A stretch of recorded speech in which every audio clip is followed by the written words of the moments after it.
$12. That was what Lian Zhao had left to her name when the trail boss counted out her dead husband's final wages onto the back of a wagon in Abilene, Kansas, in the summer of 1878. "Ma'am, I'm sorry for your loss," the man said, not quite meeting her eyes, the way most men in this town had learned to do since Wen Zhao's horse had thrown him into a ravine 3 weeks back. $12 is what's owed. Camp cook wages, prorated.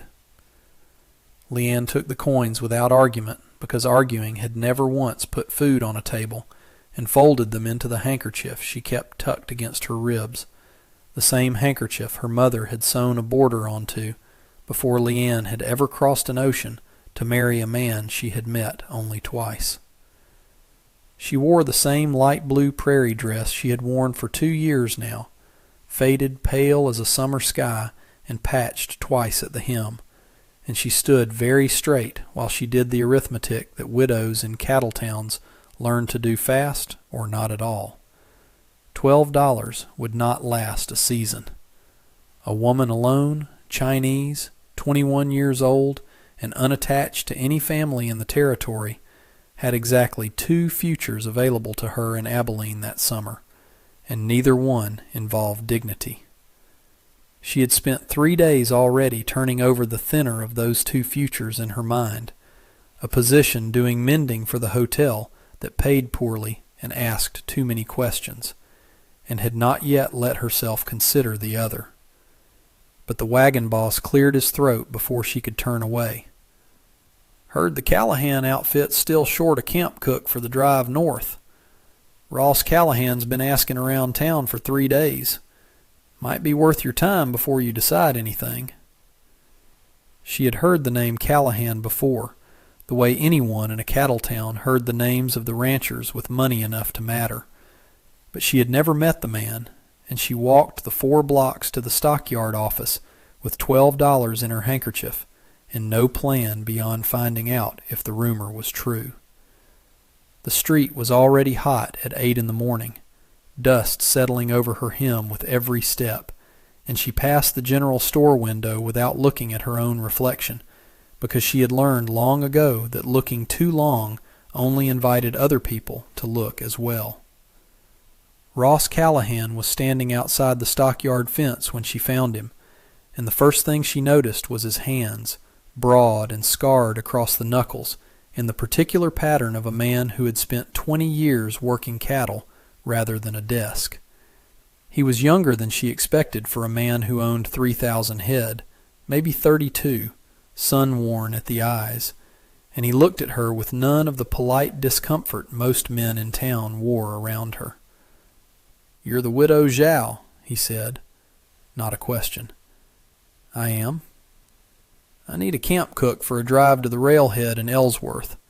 90 miles, 3 weeks, give or take weather." He said it plain, without dressing it up. "Pays $15 for the drive, plus meals and a bedroll wagon to yourself. I won't pretend it's easy work. It isn't."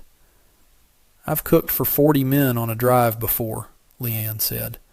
"My husband's outfit. I know the work." Something in his face shifted, not quite surprise, more like a man recalculating a figure he'd assumed wrong. "Then you know it's not a job for show. I need someone who won't flinch when the coffee runs out at 2 in the morning and 8 men are hollering for it." "I don't flinch," Lian said, and meant it. He studied her a moment longer, the kind of look that weighed rather than wandered, taking in the patched hem and the steady set of her shoulders, and the way she held his gaze instead of dropping it. $15 then. We leave at first light Thursday. Bring what you need for 3 weeks and nothing you can't stand to lose to river water." She should have felt relief. Instead, walking back toward the boarding house that evening with the arrangements settled, she felt the particular unease of a decision made too easily. A man with 3,000 head and a respectable name hiring a stranger off the street, with no letters of reference and no hesitation at all. She would not learn until nearly a week into the drive exactly why Ross Callahan had been asking around town for a cook with such quiet urgency, or that the job itself was only half of what he was actually looking to fill. The wagon left Abilene before the sun cleared the plains. 8 cowhands, a segundo named Otis Pruitt who chewed tobacco with the steady rhythm of a man thinking through problems, 3,000 head of longhorn cattle kicking dust into a sky already going white with heat, and Leanne in the chuck wagon at the rear, her pots and Dutch ovens lashed down tight against the ruts. The wagon itself smelled of wood smoke and cured bacon and the particular mustiness of canvas that had weathered a dozen seasons, and she spent the first hours simply learning its rhythm, which boxes rattled loose over rough ground and which held firm. She had forgotten, in 2 years of town life, how loud a drive was. The bawling of cattle, the creak of leather, men shouting positions to each other across a quarter-mile of dust, and underneath it all the particular silence of Ross Callahan, who rode the flank most of the day and said little, but whose eyes found the chuck wagon more often than a segundo's business required. The other hands were slower to warm to her than Ross had been. A young rider named Silas Whitfield eyed her the first 2 days with the wary politeness of a man raised to be suspicious of anything unfamiliar, and an older hand named Beckett Moss made a point of eating apart from the fire the first evening, as though her presence at the wagon might somehow spoil the coffee. But food has its own way of settling arguments that words cannot, and by the third night, when Leanne served up a stew thick with dried beef and wild onion she had gathered herself along the creek bank, even Beckett Moss came back for a second helping without being asked, and said nothing more about where he took his supper. By the second night, camped along a shallow creek bed with the fire built low against the wind, Leanne understood 2 things clearly. The first was that Ross Callahan ran his outfit with a fairness that surprised her, splitting the last of the good coffee evenly rather than favoring his senior hands, taking the worst watch himself rather than assigning it to a tired man. The second was that something was wrong with this drive that none of the men would speak of plainly, a tension in the camp that no amount of good coffee seemed to ease. She caught it in fragments, a hand named Silas Whitfield muttering to another about a rider they'd spotted twice on the ridge line, too far to identify, too deliberate to be coincidence. Otis Pruitt checking his rifle twice before turning in, when most nights he barely glanced at it. Ross himself standing at the edge of firelight long after the others had bedded down, watching the dark beyond the herd with the stillness of a man listening for something specific, his hat pushed back and his coffee gone cold in his hand. "You're not sleeping," Leanne said on the third night, bringing him the last of the coffee before she doused the fire. "Neither are you." "I'm the cook. Sleep's a luxury I take after the coffee's poured." She held the cup out. "You've had men watching the ridge since we left. What is it you're not telling your outfit?" Ross took the coffee, and for a moment she thought he would deflect the way most men deflected a question from a woman who wasn't owed an answer. Instead, he said, "Cattle thieves working this stretch of trail all summer. Hit 2 outfits north of here, took near half their herd each time, and left one hand dead doing it." I didn't want it said out loud where it spooked the younger men into making mistakes. "But you're telling me." "You asked plain," Ross said. "Figured you'd earned a plain answer." It was, Leanne thought, the first time a man in this country had answered her a question without first deciding how much truth a Chinese widow deserved, and something about that steadied her more than the coffee had steadied him. She said nothing further, only nodded once, and went to bank the fire for the night, aware of him watching her walk away, in a way that had nothing to do with supervision, and everything to do with something neither of them had yet found words for. The following day passed with the ordinary business of the trail, fording a shallow river that soaked the wagon wheels to the hub and left two hands cursing over a lost hat, and Leanne found herself watching Ross work the herd from a distance, the easy authority in the way he directed his men, without ever raising his voice above what was needed. She noted, too, the particular care he took counting the herd each evening, walking the perimeter himself rather than trusting the tally to memory, a habit she recognized from her own husband's outfit, the habit of a man who understood exactly how much could be lost to a single moment's carelessness. That evening, while she scrubbed the Dutch ovens with sand from the river bank, Ross rode up beside the wagon and dismounted without a word, taking up a second rag to help her without being asked, which struck her as strange enough that she stopped scrubbing to look at him. "Trail boss doesn't scour pots," she said. "This trail boss does, when the cook's been on her feet since before sunup, same as everybody else." He worked in silence a moment before adding, "My mother ran a boarding house in Missouri. Taught me a man who won't help scrub a pot has no business eating what came out of it." "Your mother sounds like a sensible woman." "She was," Ross said, in a tone that told Leanne the woman was gone, and Leanne did not press further, understanding well enough the particular economy of grief that men in this country allowed themselves.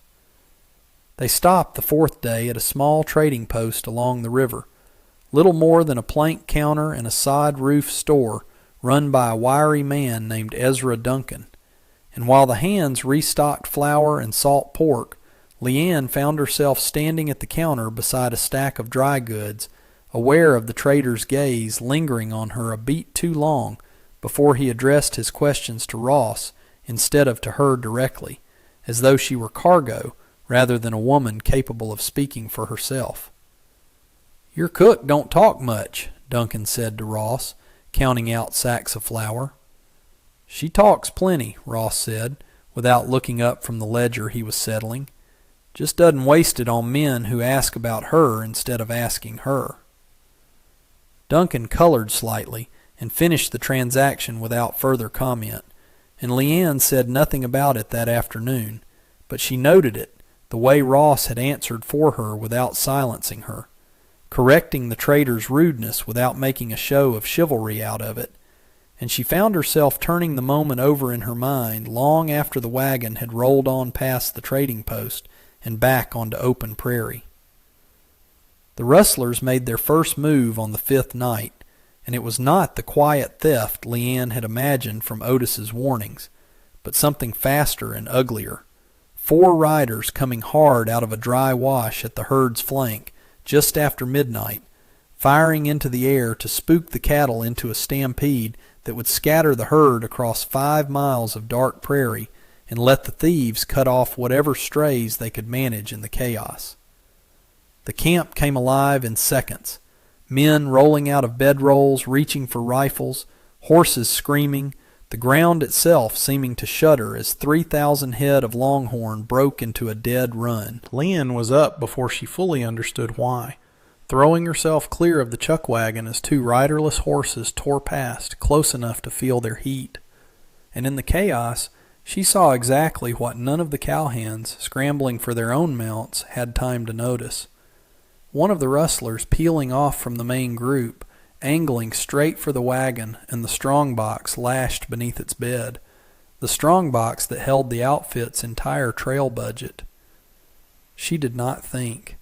She grabbed the cast-iron skillet still hot from supper and swung it hard into the legs of the rustler's horse as he came alongside the wagon, and the animal shied violently enough to throw its rider into the dust not 10 feet from where she stood. He came up cursing, reaching for the pistol at his hip, and Leanne threw the skillet itself, hard, catching him across the forearm before he could level the gun, buying just enough time for Ross Callahan to come out of the dark on horseback and put him flat on the ground with the butt of his rifle. "You could have been shot," Ross said afterward, breathing hard, checking her over with quick, thorough eyes in the light of the rekindled fire, while Otis and two hands tied the rustler's wrists.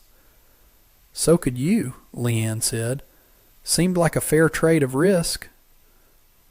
Something in Ross's face went very still, the way a man's face goes still when he is trying not to show how much a moment has shaken him. "Most folks would have stayed in the wagon."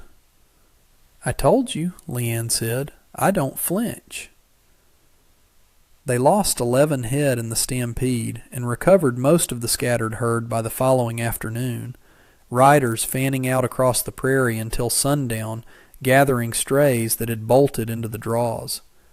And the captured rustler, a sullen man who gave his name as Beauregard Finch and nothing else useful, was handed over to a passing deputy 2 days later at a supply stop outside Salina. But something between Leanne and Ross had shifted in that single, violent night that neither of them spoke of directly. A recognition that had nothing to do with employer and cook, and everything to do with two people who had each, without asking the other's permission, decided the other was worth standing beside when the ground itself seemed to be trying to kill them. News of the encounter traveled through the outfit fast, the way news always did on a drive where there was little else to occupy idle talk, and Leanne noticed a shift in how the hands treated her afterward.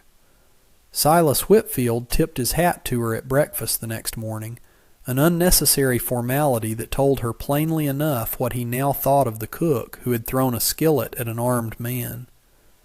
Beckett Moss, gruffest of the lot, simply nodded once at her across the fire, which, from a man like him, amounted to a full speech of respect. It was 4 nights later, camped in the lee of a low bluff with the herd finally settled and the worst of the danger apparently behind them, that Ross found her alone at the wagon's tailgate, mending a torn seam in her dress by firelight, because there was no other time in a day like this to mend anything. The night had turned cool for summer, and the stars over the plains were thick enough to seem close, and somewhere out past the fire a nighthawk called twice and went quiet. "I owe you an explanation," he said, sitting on an overturned crate without being invited, which by now she understood was as close as Ross Callahan came to asking permission for anything. "About why I was so set on hiring a cook out of Abilene specifically, when there were men enough on this crew who could burn beans over a fire well enough to get by." "I assumed you needed someone skilled." "I needed someone I could trust not to run," Ross said, and something in his voice had gone unusually careful, a man picking each word before he set it down. 3 years ago, I hired a cook for a drive same as this one. Man's wife came along, cooking alongside him. Rustlers hit us bad that trip, worse than this one, and when the shooting started, both of them ran for the timber and left the herd and the outfit to fend for itself. Can't rightly blame 'em for wanting to live, but it cost me 4 hands hurt bad and half a season's profit, and it taught me something about what I actually need out here that I hadn't let myself think plain until you swung that skillet at a man twice your size without so much as blinking. You were testing me." "I was hoping," Ross corrected. "There's a difference. I've been asking around Abilene for a month for a cook. But if I'm honest with you, and I mean to be honest with you, Leanne, I was really asking around for something closer to a partner for this outfit. Someone who'd stand steady when the ground gave out from under all of us. I didn't expect to find her cooking camp meals for a dead man's wages." Leanne set the mending down slowly, feeling the weight of what he was actually saying settle into the space between them. "You're offering me more than $15 for a drive." "I'm offering you a share of this outfit," Ross said. "Land, cattle, a house that's mine outright with no bank holding paper against it. I'm not a man who says pretty things easy, and I won't pretend this is a courtship the way folks back east might recognize one. But I've watched you work this drive for a week now, and I have not once seen you flinch from a single thing this country's thrown at us. And I find myself wanting a partner who won't flinch a good deal more than I ever wanted a wife who would. You don't know anything about where I came from, Leanne said quietly. About what it cost my family to send me across an ocean. About what it means for a woman like me to stand in a room and be looked at like she doesn't belong in it. Marrying you wouldn't erase any of that. It might make it louder.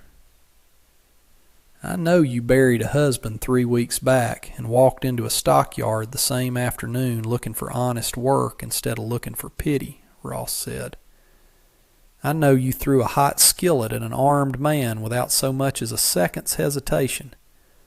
I'm not asking you to erase where you came from. I'm asking you to bring it here, into this outfit, and build something with me that neither one of us could build standing alone. She did not answer him that night, because 2 years of learning to survive in a country that rarely let a Chinese widow answer anything too quickly had taught her that the fastest answers were rarely the wisest ones.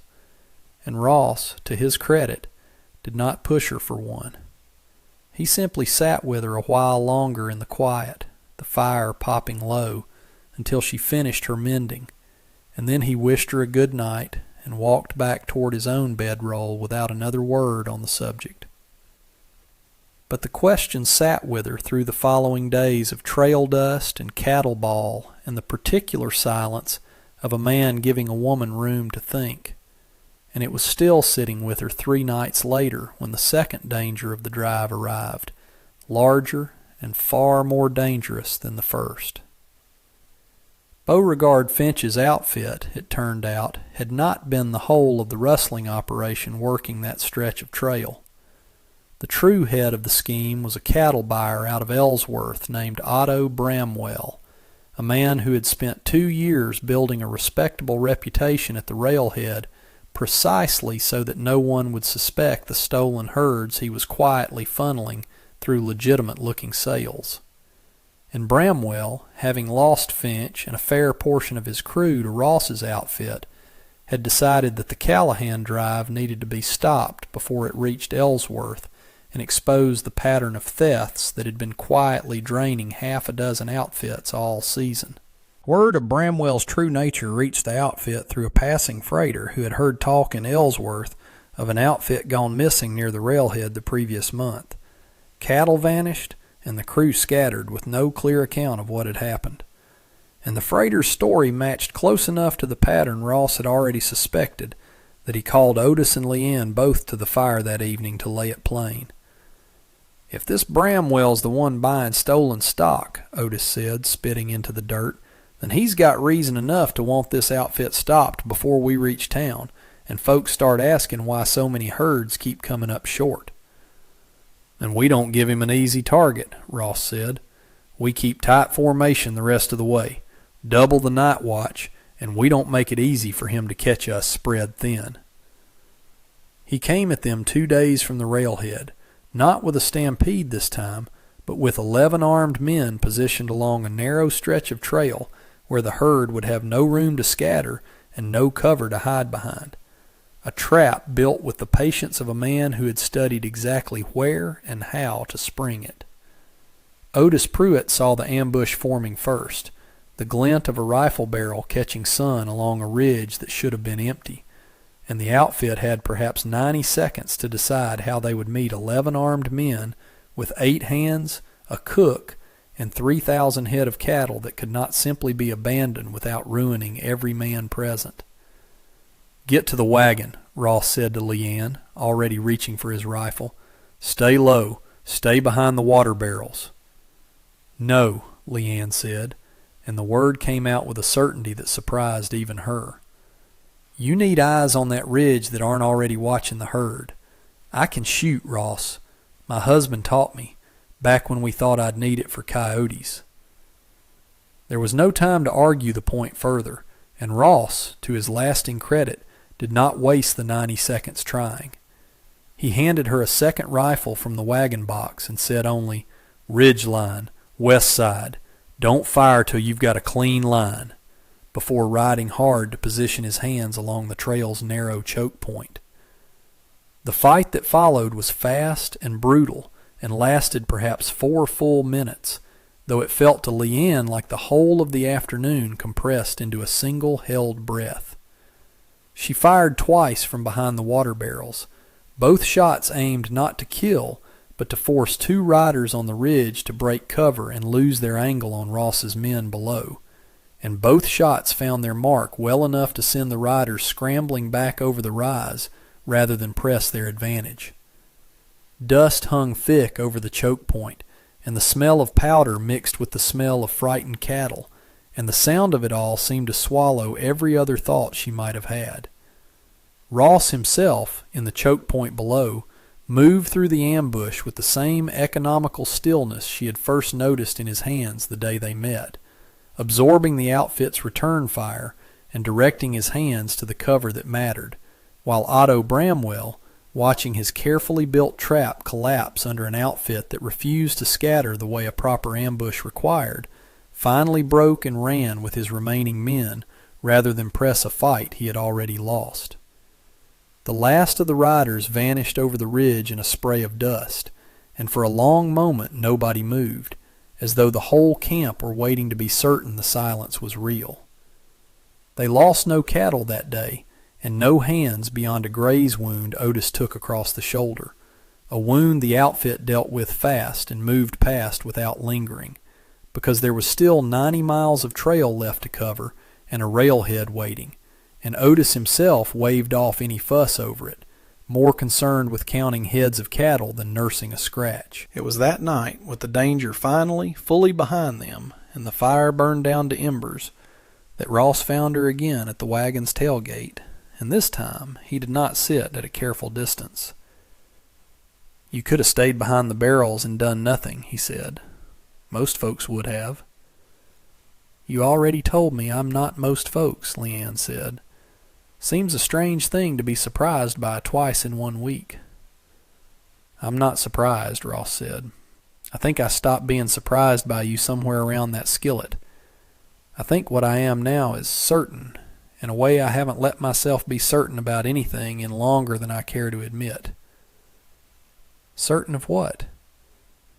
"That whatever answer you give me about that partnership I offered, I'd rather build the rest of my life next to a woman who fires 2 clean shots off a ridgeline under real danger than next to anyone who's never once had to find out what she's made of." He reached into his coat and drew out a small folded paper, worn soft at the creases from handling. "This is the deed to the home section, 40 acres with the house already built. I had it drawn up before we ever left Abilene, on the chance you might say yes to more than $15 a drive.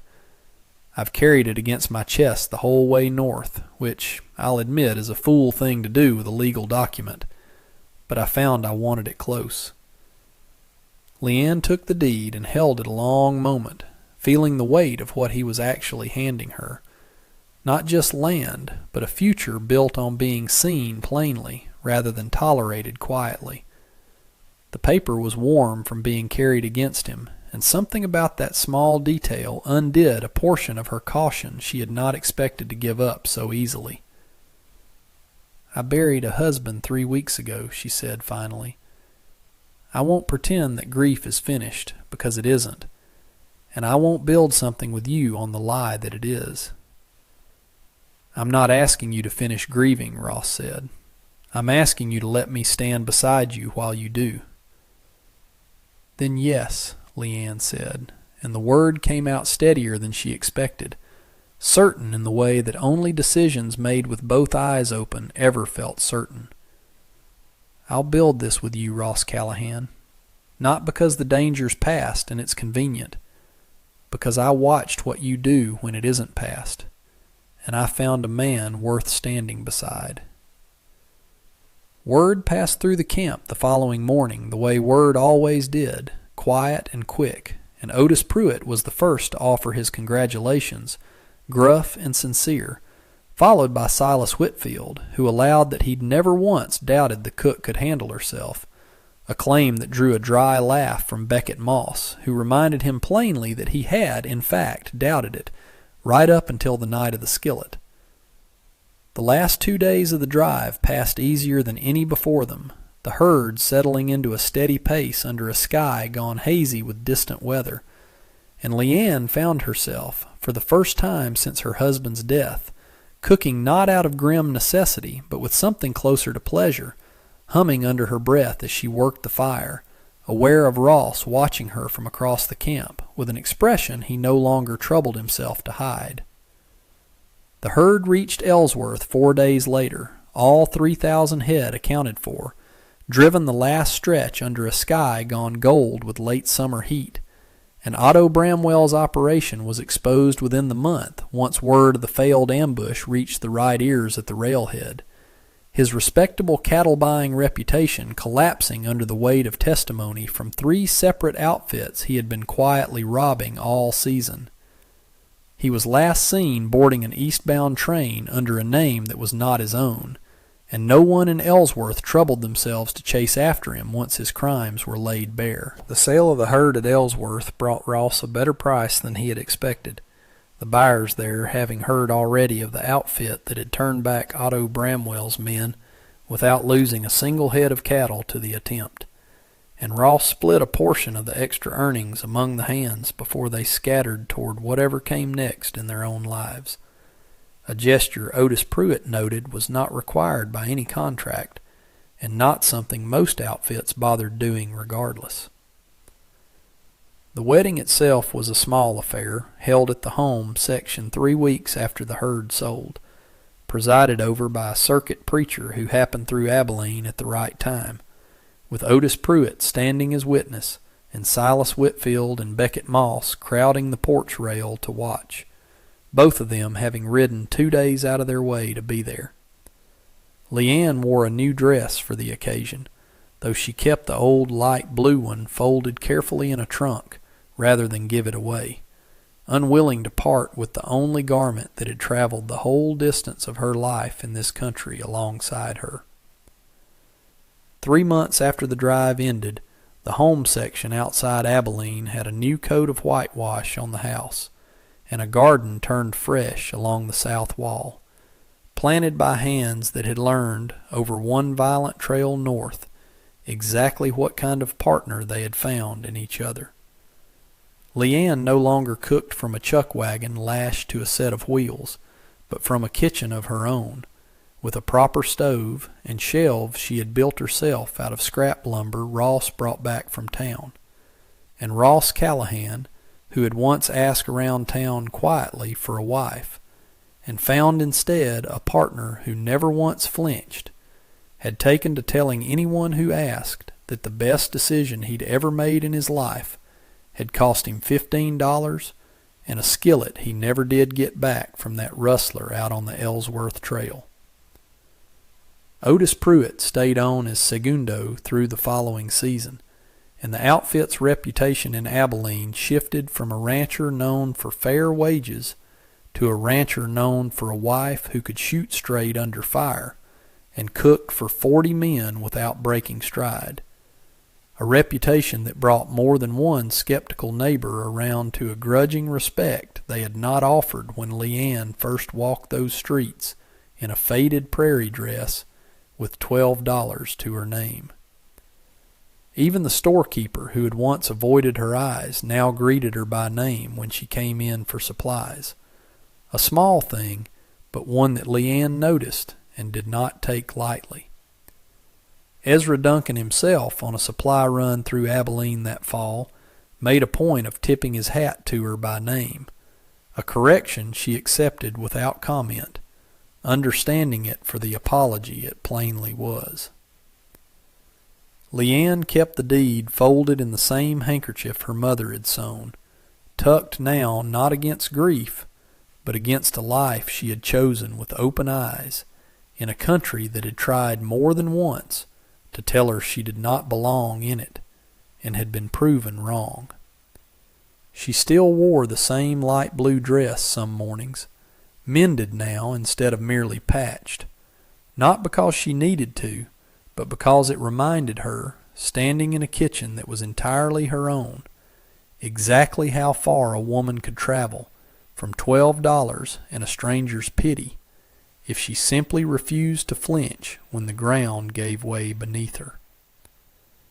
On quiet evenings, with the day's work done and the horizon gone the color of a banked fire, Ross would sometimes find her on the porch step, the handkerchief and its folded deed resting in her lap, and he would sit beside her without a word, the same way he had sat beside her at 100 campfires on the trail north, and neither of them felt any need to fill that particular silence with anything at all. It was, Leanne had come to understand, the surest sign of how far they had traveled together, that the quiet between them no longer needed filling, only sharing. And that brings us to the end of this one. If you stayed with me all the way through, thank you. Stories like this one only get told because folks like you sit down and listen. If you liked what you heard, go ahead and hit that like button. And if you want more stories from the old frontier, subscribe so you don't miss the next one. Until then, take care of yourself, and thanks again for being here.